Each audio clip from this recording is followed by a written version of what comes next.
வணக்கம் தோழர்களே. நம்ம அண்ணன் நயினார் தமிழ்நாடு பாஜகவினுடைய புதிய தலைவர். அவரு அதிரடியா ஒரு அறிவிப்பை வெளியிட்டு இருக்கிறார். எப்படி ஆபரேஷன் சிந்தூர் வெற்றிகரமா நடந்துச்சோ அதுபோல தமிழ்நாட்டுக்குள்ள 2026 தேர்தல்ல வெற்றிவேல் வீரவேல் அப்படின்னு ஒரு ஆபரேஷன் நடக்க போகுது அப்படின்றாரு. ஏன்னு நீங்க வேற, ஏற்கனவே ஆபரேஷன் செந்தூரே அரையும் குறையுமா அவிஞ்சு கிடக்கு. இங்க ஏராளமா உள்ள நுழைஞ்சு அடிக்க போறேன்னு மிரட்டிக்கிட்டு இருக்கானுங்க. நீங்க வேற இடையில காமெடி பண்ணிட்டு இருக்கீங்க. ஆபரேஷன் சிந்தூர் இன்னும் நடந்துட்டு இருக்கிறதா சொல்லப்படுது. ஆனா நாங்க குண்டை போட்டு முடிச்சிட்டோம்னு இந்திய அரசு சொல்லுது. இதுக்கு பாகிஸ்தான் என்ன சொல்றாங்க தெரியுமா? அணு ஆயுத போர் எப்போது வேண்டுமென்றாலும் வெடிக்கலாம். யாரு? பாகிஸ்தானுடைய பாதுகாப்புத்துறை அமைச்சர் சொல்றாரு, அணு ஆயுத போர் எப்போது வேண்டுமென்றாலும் வெடிக்கலாம். அங்க பிரதமர் என்ன சொல்றாரு? பின்விளைவுகளுக்கு நாங்கள் பொறுப்பல்ல. ஏதாவது பின்விளைவு இந்த சங்கதியால் நடந்துச்சுன்னா அதுக்கு நாங்க பொறுப்பேற்க மாட்டோம் அப்படின்னு பேசியிருக்கிறாரு. இதுக்கு இடையில அல்கொய்தா ஒரு மிரட்டலை விட்டுருக்கு.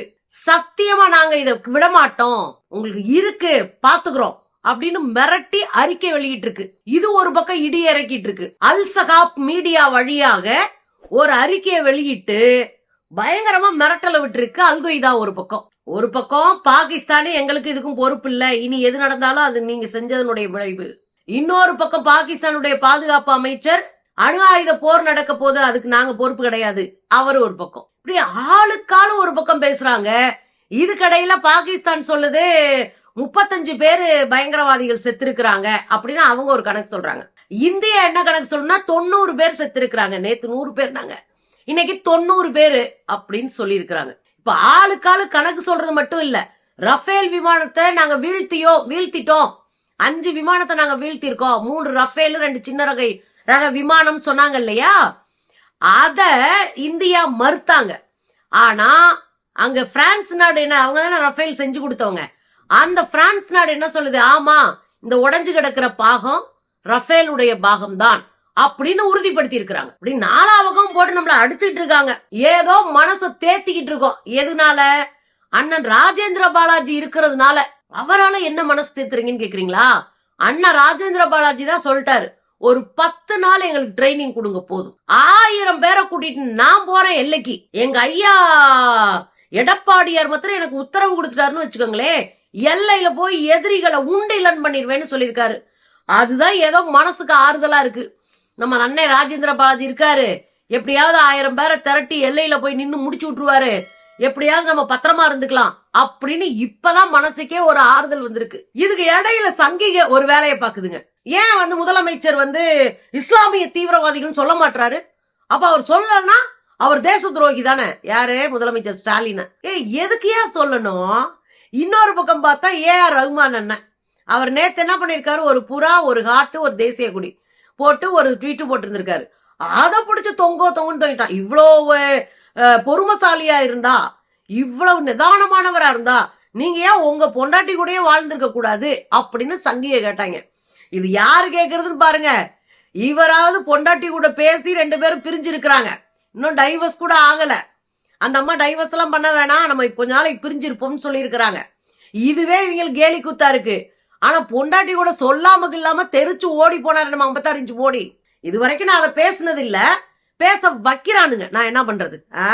சொல்லாம இல்லாம தெரிச்சு ஓடுன மோடி இந்த தேசத்துக்கே சௌக்கித்தாரு.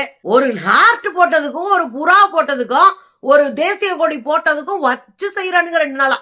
இப்ப எனக்கு என்ன கேள்வி இருக்குன்னா, நான் என்ன பேசணும், நான் என்ன யோசிக்கணும், நான் என்ன போடணும், என் ட்விட் எப்படி இருக்கணும்னு நீ யாரு டிசைன் பண்றதுக்கு? உனக்கு என்ன ரைட்ஸ் இருக்கு நான் கேக்குறேன்.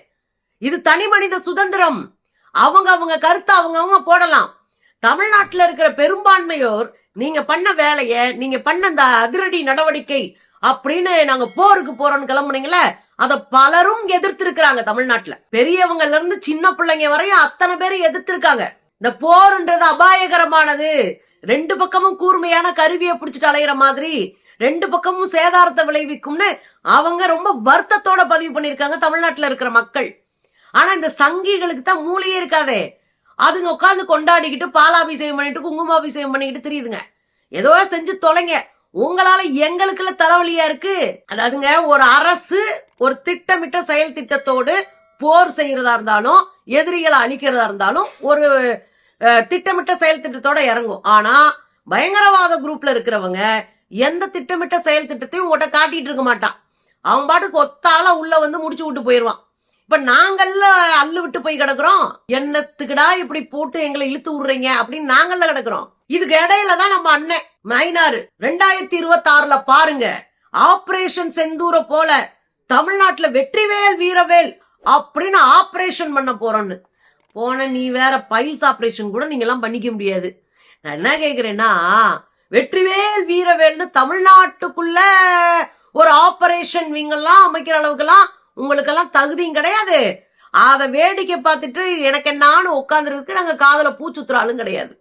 ஏன்னா எங்களுக்கு அரசியல் தெரியும், நேர்மையா ஒரு விஷயத்தை அணுக தெரியும், மனுஷங்களா மதிக்க தெரியும், எந்த மனிதனுக்கும் பாதுகாப்போட இருக்கணும்னு யோசிக்க தெரிந்த மாண்பு இருக்கு எங்ககிட்ட. ஆனா உங்ககிட்ட அப்படி இல்லையே. உங்களுக்கெல்லாம் வாட்ஸ்அப்ல வர வதந்திய காதல ஏத்திக்கிட்டு அதை அப்படியே மூளையில செட் பண்ணிக்கிட்டு ரோபோட் மாதிரி எவனோ ஒருத்தர் இயங்க நீங்க வாட்டுக்கு போய் அடிக்கிறதும் கொல்றதும் சண்டை போடுறதும் அவ்வளவு அயோக்கியத்தனத்தை பண்றதையும் ஈஸியா பண்ணிட்டு போவீங்க. இன்னைக்கு கூச்ச நாச்சம் இல்லாம அந்த மிலிட்ரி மேனுடைய ஒய்ஃபை போட்டு அவங்களுடைய அழுகைக்கு கண்ணீருக்கு நியாயம் கிடைத்து விட்டதுன்னு போட்டீங்க. ஒரு வாரம் அந்த பிள்ளைய அசிங்கப்படுத்தினதே நீங்க தான். அந்த பொண்ணை விபச்சாரின்னு சொன்னீங்க, அந்த பொண்ணு ஒழுக்கம் கெட்டவன் சொன்னீங்க. படிக்கிற போதே ஹாஸ்டல் பாய்ஸ் ஹாஸ்டல்ல போய் நிறைய ஆம்பளைங்களோட பழக்கம்னு சொன்னீங்க.